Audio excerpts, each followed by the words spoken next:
Cerebral palsy is defined as a permanent disorder of movement and/or posture and of motor function due to a non-progressive abnormality in the developing brain.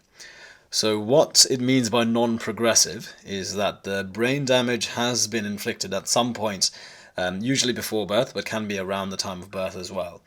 And that brain damage doesn't change. So the scar essentially that's left on the brain is going to be the same throughout life.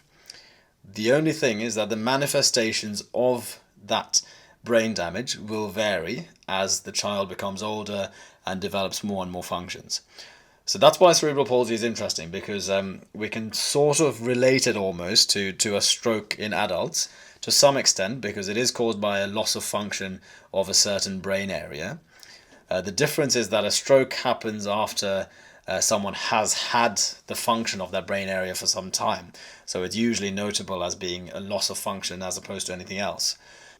Whereas in cerebral palsy, the damage occurs at around the time of birth, and as the child develops, the defect manifests in a number of different ways.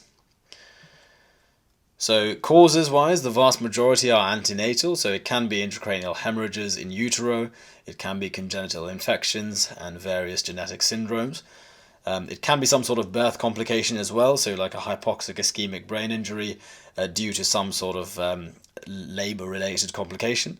It can also be in the immediate postnatal period, so whether they had some sort of trauma around birth or if they developed some sort of infection.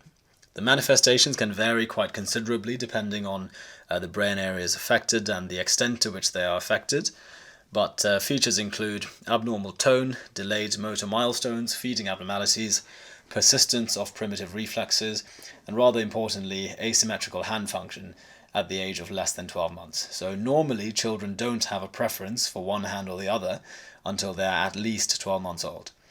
So asymmetrical hand function is a pretty important telltale sign to look out for. Cerebral palsy can be described as either spastic, which is the vast majority of cases where patients have increased tone, but also it can be described as dyskinetic or ataxic, which is more of a movement disorder manifestation of cerebral palsy.